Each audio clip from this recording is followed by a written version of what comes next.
That's fine. So you can just ask if you want another drink. Yeah, if everyone look this way, we're about to start the speeches. Go on then. Well, can everyone hear me? Yes! Well, that was a quick word from their sponsor, so I'll just pass that.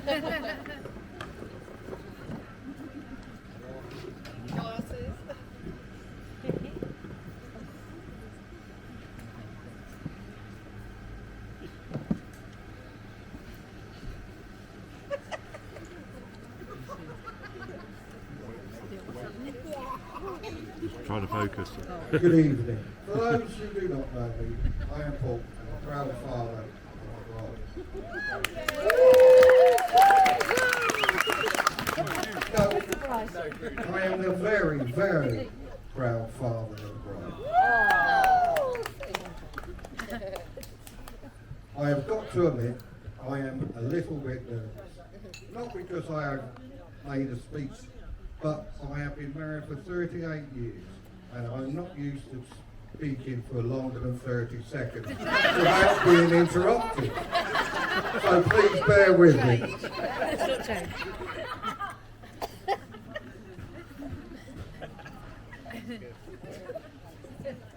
Firstly, I would like to thank you one and all for taking time out of your busy schedules to be here today to help us celebrate Sophie and Joe's special day. Unfortunately, some friends and family members of Sophie and Joe are unavailable to attend today's event for various reasons. I would just like to mention my brother and his wife, Gary and Peter, my sister Janet, and my mother, who all live in Australia, and they would all like to send you their very best wishes. Thank you.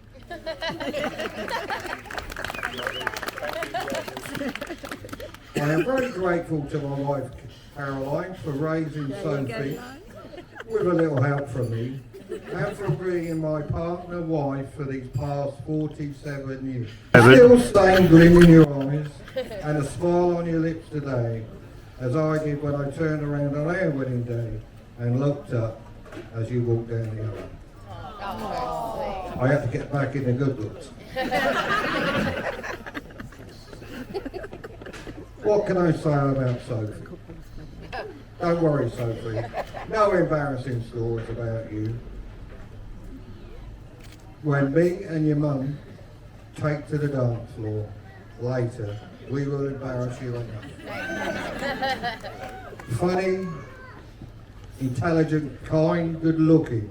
Sophie definitely gets all those traits from me. Oh, and a mower, apparently. From the moment Sophie could walk, she loved to join me and her brother James in the back garden, picking a ball, throwing a ball, and hitting the ball with a bat. As we all know, Sophie loves her football. But at the time I'm writing this, she has retired again. But who knows? But who knows by now she could have made another comeback. In her later teen years and early 20s, Sophie became a bit of a boomerang child. At 18, Sophie and her friend Sinead went backpacking around Australia. After they had finished their backpacking trip, Sophie stayed on in Australia to spend time with family in Melbourne, then home. This trip may have well influenced Sophie on her future career choice as a police officer, as my brother Gary and his wife Peter are both police officers in Oz, and my sister's two children are also police officers. After returning from Australian trip, Sophie went off to Southampton Uni for 3 years to study psychology. Thank you. We often went to visit Sophie, but she preferred us to visit on a Sunday, mostly because she liked us to take her and sometimes our roommates for a Sunday roast at the local carvery. Then back to Australia, to write her dissertation. Then home to prison, Bullingdon, working as a probation officer. Also working in Oxford and Reading. From prison to America to play football at Lasson's College, California. Then home to join the police. Thank you. When I mentioned Bullingdon Prison, no one cheered. I don't know what I did. By this time, she had met Joe. I would like to welcome Joe and all his family to ours. A special welcome to Joe's mum, affectionately known as Ness, who is sitting at the end of the table and looking glorious tonight. I would also like to thank Joe's uncle Neil, his wife Karen and daughter Amy, who are sitting all over there, who have done a lot of the heavy lifting between England and Turkey to make this day so special.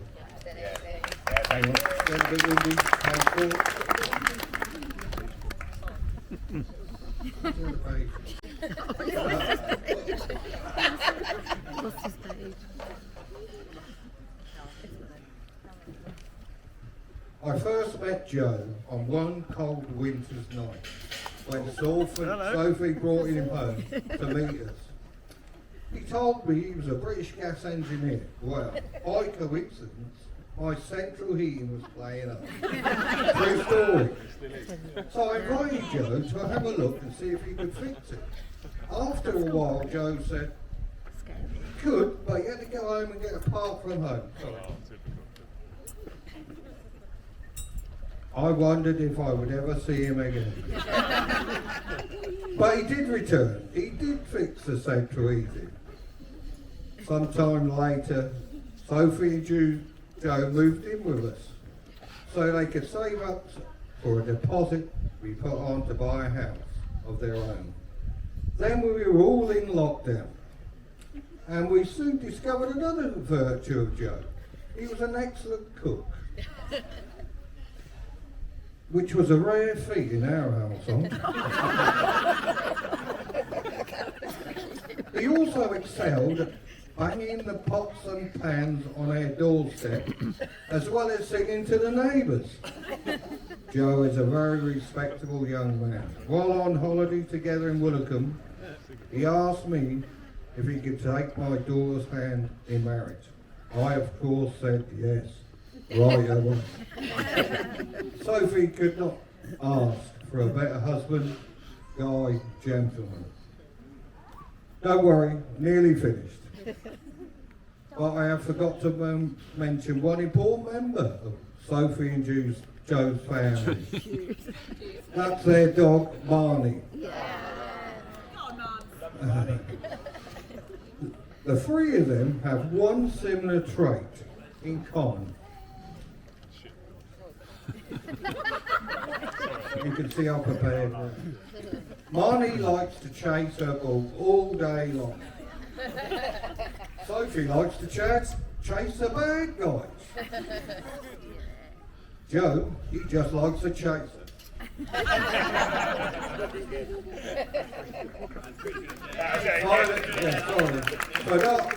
Finally, would everybody please raise their glasses to join me in a toast to the happy couple. I know I speak for everyone here when we wish them a life of health, happiness and laughter. Sophie and Joe. Sophie and Joe.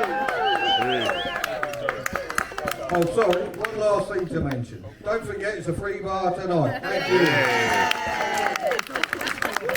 Well done, Paul. Well done, Paul. Now I pass on Joe's best friend, Ricky. Excuse me.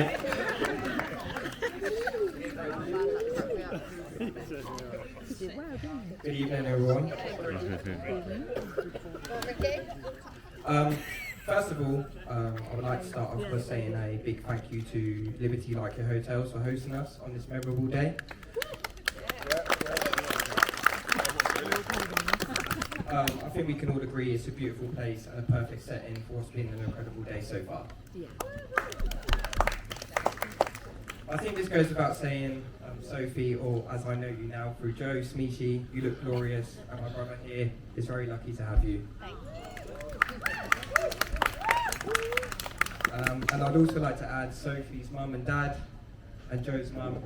It's a pleasure to be here with you and share this beautiful moment with you. You raised her incredible kids. Right, so time to be the best man. So when I first met Joe, we didn't actually meet on purpose. It's by accident.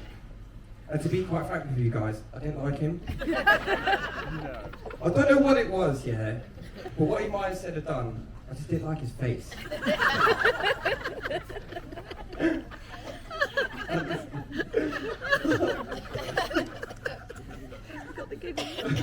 So we first crossed paths at a local church group on Oxford Road in Reading, and all I did was give him evils. We had zero engagement for at least 2 to 3 years. Later in Bournemouth, which again, I met him, and this was an accident. There's a common theme here. So it was New Year's Eve, we went down there, we checked into the hotel, and I popped outside for a fag, and there he was. And to be honest with you, every single one of you here today, everything changed from then. And we've gone on to have 15 years of a friendship that I wouldn't change for the world. So Joseph, my brother, thank you for always being you. You've always been there for me and supported me in my toughest moments. And experiencing this day with you is truly a blessing to be by your side.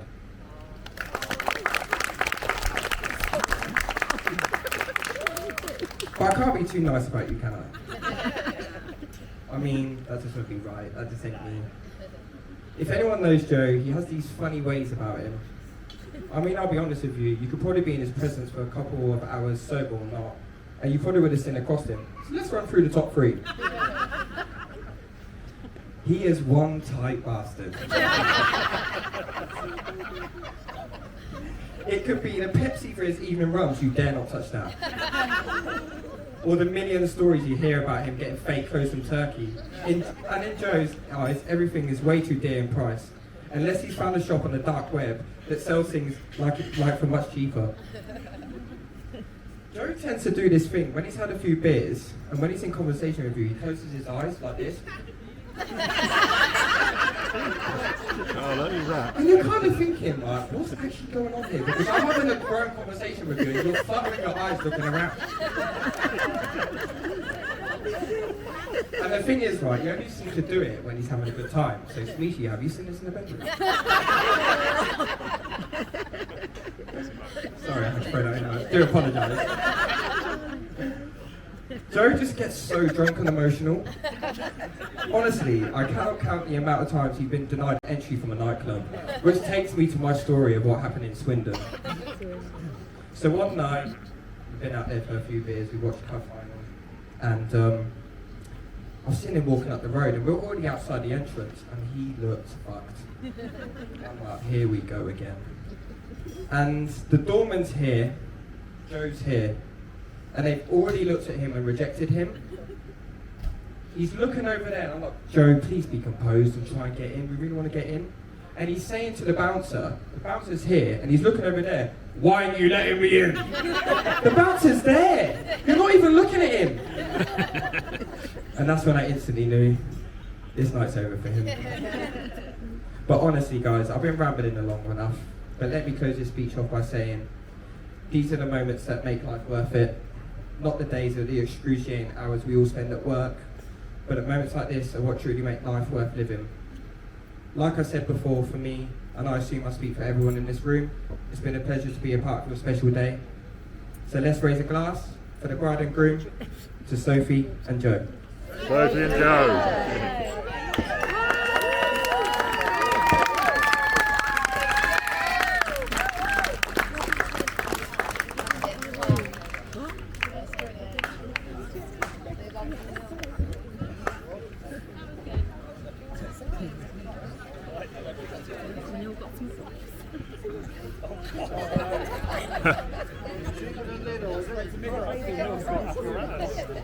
Oh my God, cool, no bad. Joe. By way of introduction, Joe's just said, "Why did I pick two?" So that's really helped my confidence. Thanks, Joe. So, thanks for that. Good evening, everyone. I'm Neil, and I have the pleasure of being Joe's uncle. And I can't say how happy I am for you all to be here in what we now call our home Turkey. And how honoured I am to be Joe's joint best man with the wonderful Ricky. I am under strict instructions, Joe, you'll be pleased to know, to keep my speech short. So I promise it won't take too long.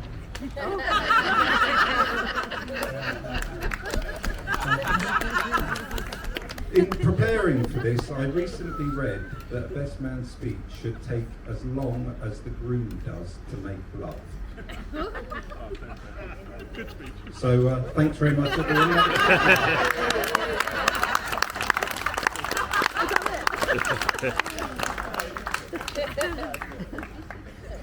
That only gets worse. As Ricky said, what a stunning venue for a stunning couple. Speaking of the hotel, can I have a quick show of hands? Who's staying at the hotel? Okay, then I'm afraid I have some bad news to share with you all. Apparently the hotel was broken into earlier, and thieves have stolen all of the toilets. So, not good. I told Joe not to worry though, as we're lucky to have quite a few elite police officers here, I believe. Well, one. Let us know where they are. Don't worry, everyone. They and Sophie have done a thorough investigation, but they currently have nothing to go on. The old ones are the good ones. The old ones are the good ones. Seriously though, I think you'll all agree that Joe and Sophie make such a lovely couple, and I'm sure you will make each other happy for many years to come. They are both incredibly competitive and love to win. I think we've all seen that. So it's a bit of a mystery to me why they are both Spurs fans. Their trophy cabinet is emptier than old Mother Hubbard's cupboard. One passion Joe and I share is playing pool. I remember once when Joe and I played pool, and given his competitive side, obviously he didn't take too kindly when I gave him a right hammering. He was blaming firstly the wonky table, then it was the bent cues, then the dodgy cushions, and it went on to be the fault of the weird pockets. And finally his pièce de la résistance, the balls weren't round. It's absolutely true. Talk about competitors. I even bought him a t-shirt with all the excuses that you can have for losing a pool match, and made him wear it round Hisaranu, the village just down the road, one night. You love that, didn't you? Yeah. I do have another couple of other memories to share with you all. Some identities have been changed to protect the innocent. In fact, some of them may not even be true, but I know Sophie, being the ace detective she is, and her fellow officers of the law here will soon work out which ones I've made up. I know Joe couldn't believe his luck when he met Sophie. Sophie's beautiful, funny, and easygoing. Well, he didn't really meet her as such. He stalked her on Facebook.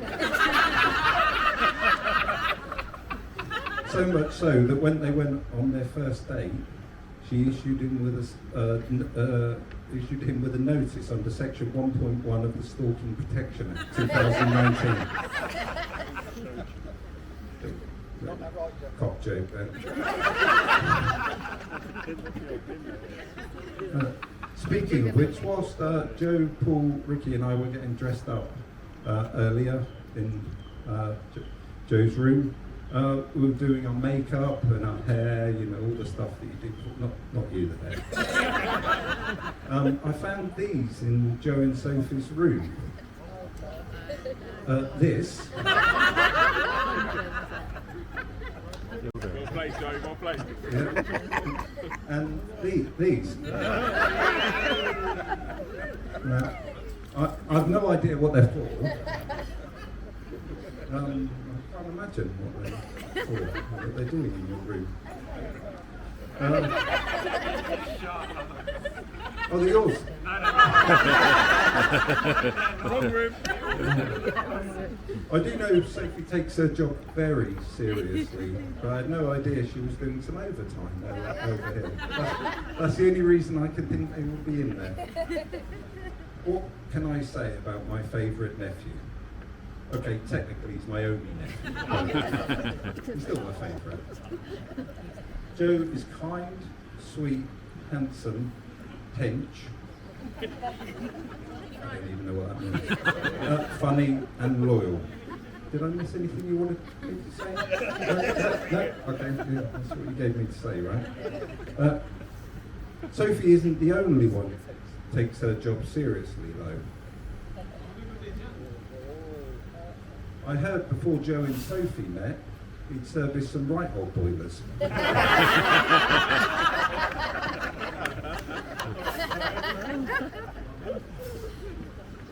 It would be remiss of me not to say a huge thank you to Ricky and Weaver, who unfortunately can't be here today.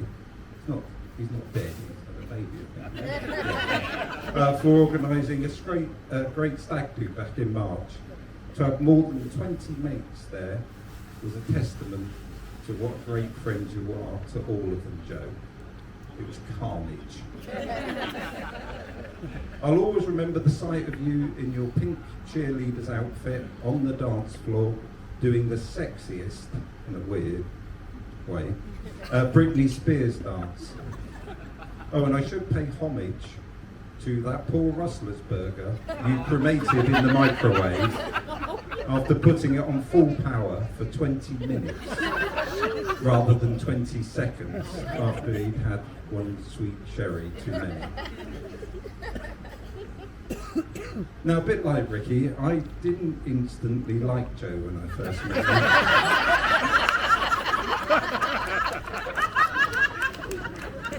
him. In fact, he shat on me. It was only 2 weeks old, to be fair, when Karen and I babysat for him, and he was so small that he fitted between here and here, which is a bit of a family joke. I had to get that one in. I always say that, it's just embarrassing. I can fondly remember when Karen and I took him to Euro Disney for a few days. He was so excited. All the way to Paris, he wouldn't stop talking about Disney characters. And he spent the entire 4 days pointing at them and saying, "There's a Disney character, there's a Disney character."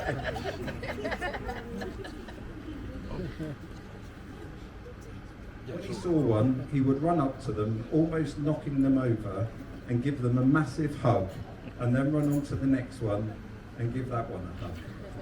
That went on for 4 long days. It was all very sweet. Well, it wouldn't have been if he wasn't 24 at the time.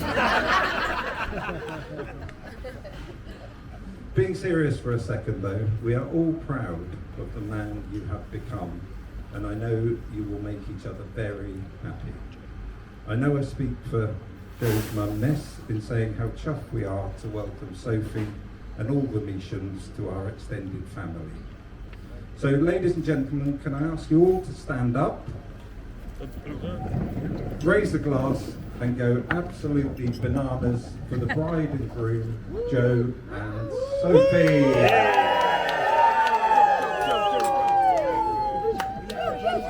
Thank you.